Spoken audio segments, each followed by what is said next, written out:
Class 11-এর ছাত্রীদের নিয়ে এই বছর আমরা গেছিলাম ঝাড়গ্রাম এবং বেলপাহাড়িতে। হাওড়া থেকে আমাদের ট্রেন ছিল ইস্পাত লোকাল। সকাল 6:35-এ আমরা আমাদের যাত্রা শুরু করলাম।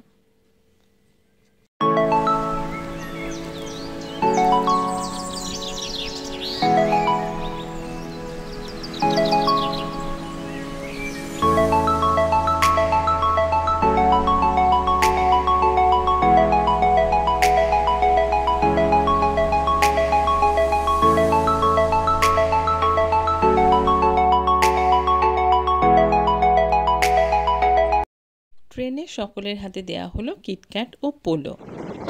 নির্দিষ্ট সময় আমরা পৌঁছে গেলাম গন্তব্যস্থল ঝাড়গ্রামে। প্রথমেই আমরা এখানকার একটি ফেমাস রেস্টুরেন্টে সেরে নিলাম ব্রেকফাস্ট। ব্রেকফাস্টে ছিল লুচি, আলুর দম, কলা, চা এবং মিষ্টি। খাওয়া দাওয়ার পর আমরা চলে এলাম আমাদের প্রথম ডেস্টিনেশন খোয়াব গাঁ। এই গ্রামের বাড়িগুলির প্রতিটিরই দেওয়ালে নানা রকম ছবি আঁকা আছে। সত্যিই খুব সুন্দর, একেবারে স্বপ্নের মতো সুন্দরভাবে সাজানো এই গ্রামটি।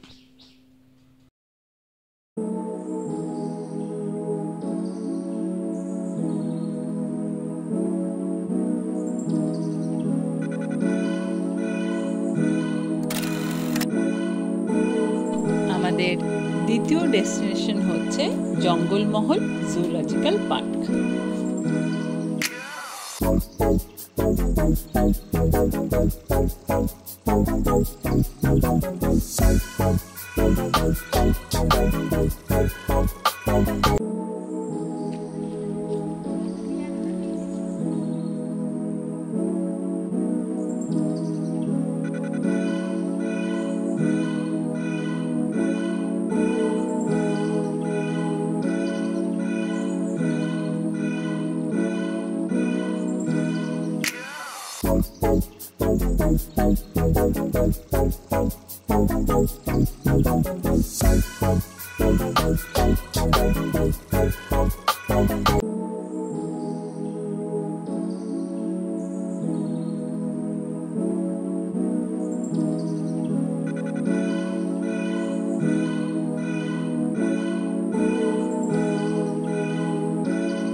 আমাদের পরবর্তী গন্তব্যস্থল ছিল ঝাড়গ্রাম আর্ট গ্যালারি।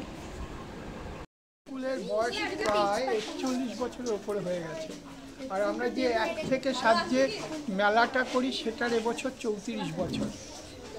এবং এটা ঝাড়গ্রামে দীর্ঘদিনের পুরনো একটা সংগঠন, ঝাড়গ্রাম আর্ট একাডেমি এর নাম। আর এই সংগঠনের সাথে ঝাড়গ্রামে বহু মানুষ, কলকাতায় বহু গুণী মানুষ যুক্ত, এবং এইটা সমস্ত মানুষের সহযোগিতা ধরেই এই 41 বছর ধরে এই সংগঠনটি চলছে।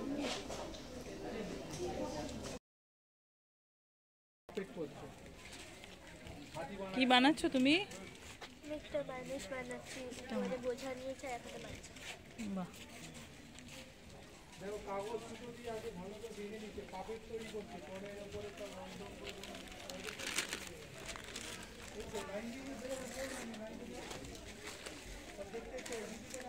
আমরা যখন ঝাড়গ্রামের এই আর্ট গ্যালারিতে গিয়েছিলাম তখন এখানে চলছিল নানা রকম ওয়ার্কশপ।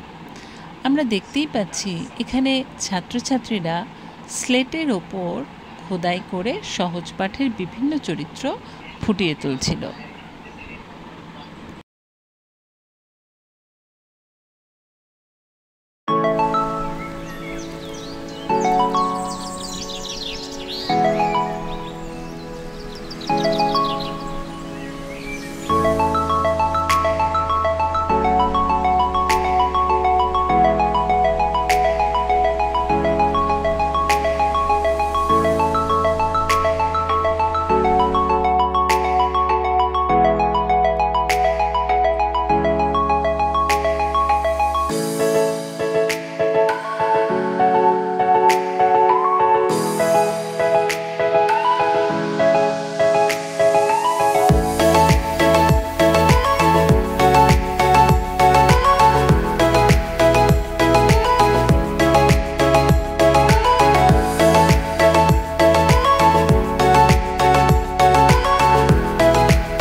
আমাদের পরবর্তী গন্তব্যস্থল ছিল ঝাড়গ্রাম রাজবাড়ি।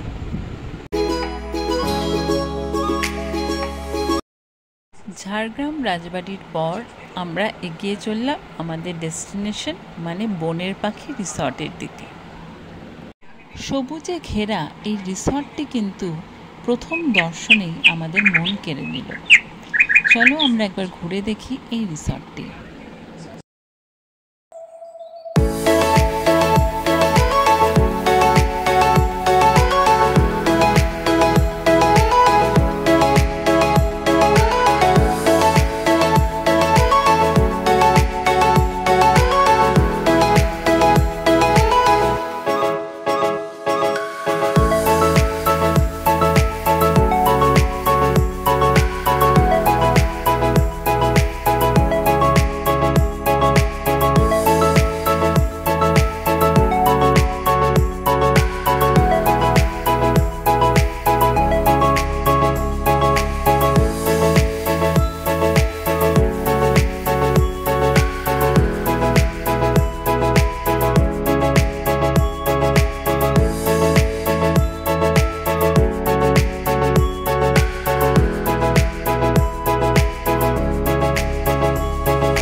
বাগানে ঘুরতে ঘুরতে এবার আমরা চলে এলাম কিন্তু কটেজের সামনে। বাঁদিকে আমরা দেখতে পাচ্ছি বিভিন্ন কটেজগুলো রয়েছে। এখানেই কিন্তু আমরা শিক্ষিকারা এবং ছাত্রীরা ছিলাম। এখানে বিভিন্ন কটেজের বিভিন্ন রকম নাম আছে, যে নামগুলো দেখে কিন্তু সত্যিই খুব ভালো লাগে। আমাদের কটেজের সামনে রয়েছে এক বিশাল বারান্দা। এই বারান্দাতেই আমরা কিন্তু দেখতে পেলাম বুদ্ধের প্রতিকৃতি। এছাড়া এই কটেজগুলোর সামনে সামনে রয়েছে বিভিন্ন শিল্পকর্ম, যা কিন্তু অতি মনোরম। আর এখানে হাতে আঁকা অনেক ছবিও রয়েছে, যে ছবিগুলো এঁকেছেন শ্রী সঞ্জীব চট্টোপাধ্যায় মহাশয়, যাকে আমরা দেখেছিলাম আর্ট গ্যালারিতে। আগেই বলেছি এখানে কটেজগুলোর বিভিন্ন নাম, কোনোটার নাম চড়ুই, কোনোটি বাবুই, কোনোটি কোকিল।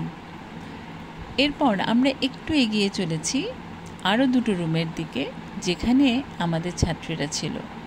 একটির নাম হচ্ছে বুলবুলি আর আরেকটির নাম ছিল টুনটুনি। আবার চলে এলাম বাগানের দিকে। এখানে এত গাছগাছালি এত মনকে আকৃষ্ট করছে যে ঘরে মন টিকছেই না। বারবার আমরা সকলেই বেরিয়ে পড়ছিলাম বাগানের দিকে। এখানে দেখতে পাচ্ছি একটা আর্টিফিশিয়াল পুকুর, মানে এখানে মাটিতে গর্ত করে প্লাস্টিক চাপা দিয়ে তার ওপর জলটাকে ধরে রাখা হয়েছে।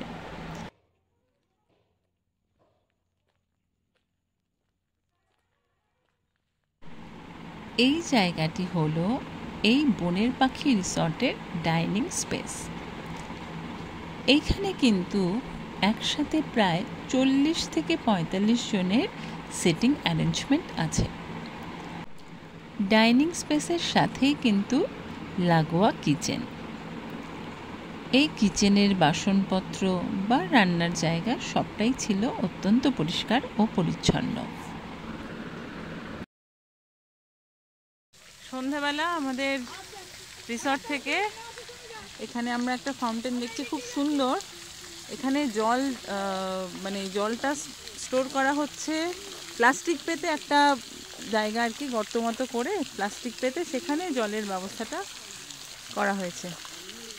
কেননা এখানে মাটি নাকি খুব ড্রাই, জল টেনে নেয়, সে কারণে প্লাস্টিক বিছিয়ে একটা আর্টিফিশিয়াল পন্ড তৈরি করে এই ফাউন্টেনটা রাখা হয়েছে। প্রচন্ড ভালো লাগছে দেখতে। মৌসুমী কেমন লাগছে? দারুণ দারুণ। ওইদিকে আমাদের রুম দেখা যাচ্ছে, দুর্দান্ত ভিউ। ক্রিসমাসের আগে এখানে এসে মনে হচ্ছে একটা প্রি ক্রিসমাস পার্টি আমরা সেলিব্রেট করি, এরকম একটা ফিল আসছে।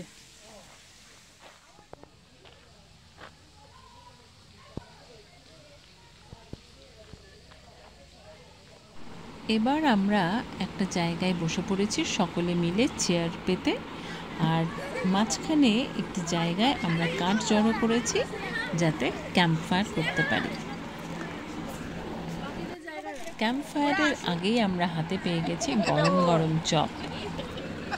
চপ খেতে খেতে এদিক ওদিক হাত চলে যায়।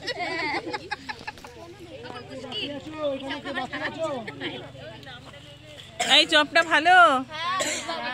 ইতিমধ্যে আগুন জ্বলে উঠল, আর আগুনের পরশমণি গানটি না গেয়ে গিয়ে ক্যাম্প ফায়ার শুরু হয়, তাই আমরা সকলে মিলে গান শুরু করে দিলাম। আগুনের পরশমণি ছোঁয়াও প্রাণে, এ জীবন পূর্ণ করো, এ জীবন পূর্ণ করো দহন দানে।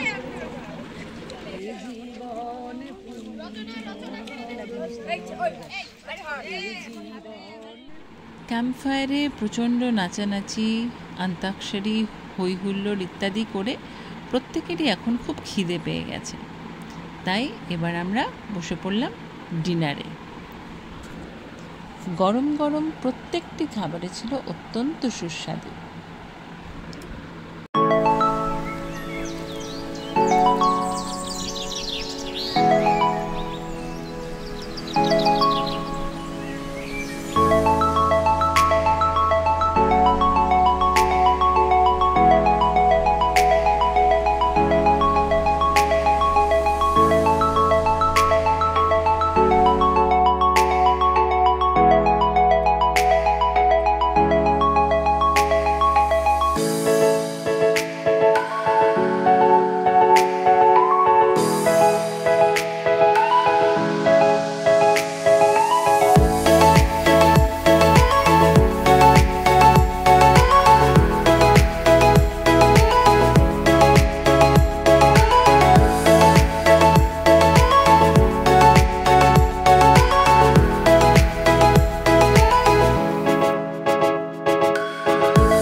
আমাদের ট্যুরের দ্বিতীয় দিনে আমরা আমাদের যাত্রা শুরু করলাম কনক দুর্গা মন্দির দিয়ে। কয়েক বছর আগে যখন এখানে এসেছিলাম তখন কিন্তু আমরা মন্দিরের একটি ভগ্নাবশেষ দেখতে পেয়েছিলাম, কিন্তু এইবার সেটি আর দেখা গেল না, সেটিকে সরিয়ে নতুন মন্দির তৈরি হয়েছে। মন্দিরের পাশ দিয়েই বয়ে গেছে ডুলুং নদী। ডুলুং নদীতে আমরা বেশ খানিকটা সময় কাটালাম, নানা রকম পোজে ছবিও তুললাম।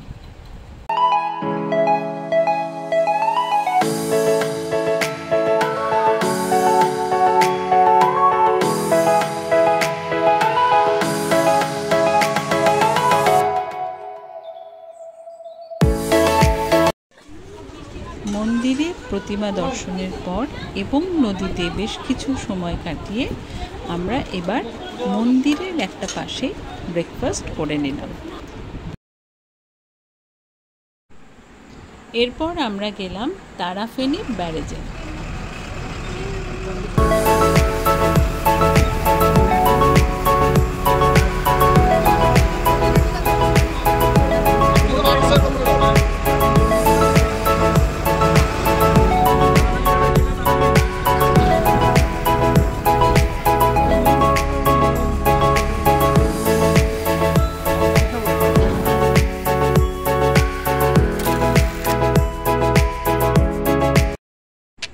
আমাদের পরবর্তী গন্তব্যস্থল ঘাগরা ফলস।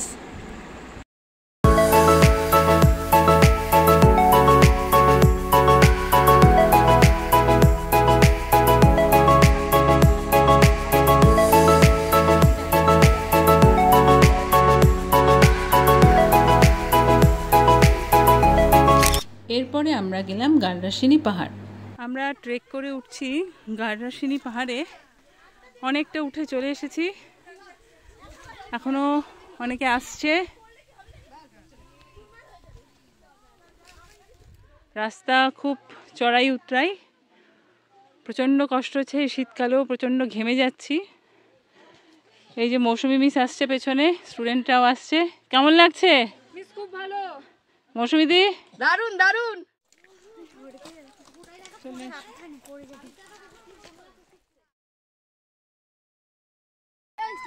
আমরা এখন গাররাশিনী পাহাড়ের ওপর উঠে গেছি, প্রত্যেকেই আমরা ক্লান্ত। সবার অবস্থা দেখো, আমার নিজের অবস্থাও খুব খারাপ, সবাই ক্লান্ত হয়ে বসে পড়েছি। এখানে এদের দেখে মনে হচ্ছে মাউন্ট এভারেস্টে উঠে গেছে।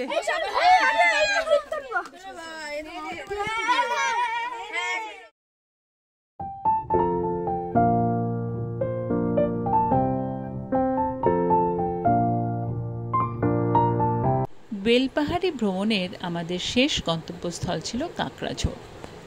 কাঁকড়াঝোড়ে আমরা যখন পৌঁছলাম তখন বিকেল প্রায় 4:45। আমাদের পেটে তখন ছুঁচোয় ডন দিচ্ছে, তাই আর সময় নষ্ট না করে আমরা শুরু করে দিলাম আমাদের লাঞ্চ।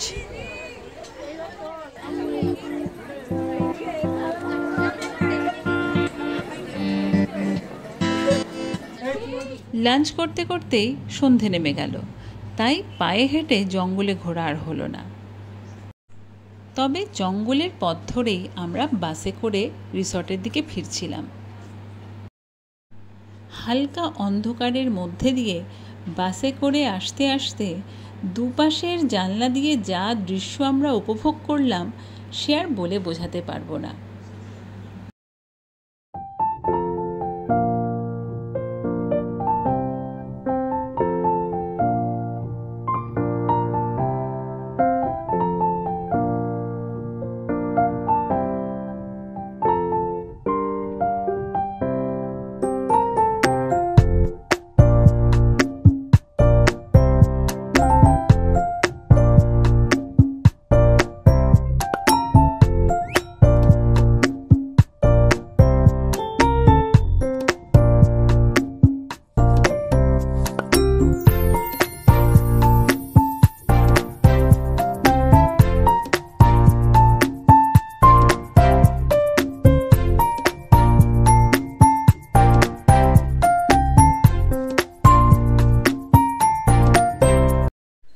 দুদিন সকলে মিলে আনন্দে হৈহুল্লোড় করে কাটানোর পর আজ আমাদের ঘরে ফেরার পালা। রিসর্ট ছাড়ার আগে আমরা প্রত্যেকে একটু ফটোশ্যুট করে নিলাম।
লাঞ্চে কি দিয়েছে রোজিতা? বাঁধাকপি, ডাল, ভাত, বেগুনিটাও সুন্দর হয়েছে। আচ্ছা, এই মাছটা ভালো। রিসর্ট ছাড়ার আগে লাঞ্চ সেরে নিলাম। এবার আমাদের ঘরে ফেরার পালা। ফেরার পথে ঝাড়গ্রাম প্রকৃতি পর্যটন কেন্দ্র সাবিত্রী মন্দির হয়ে আমরা পৌঁছলাম ঝাড়গ্রাম স্টেশন। এখান থেকে ট্রেন ধরে আমরা হাওড়া পৌঁছে অনেক সুন্দর সুন্দর স্মৃতি নিয়ে যে যার বাড়িতে ফিরে গেলাম।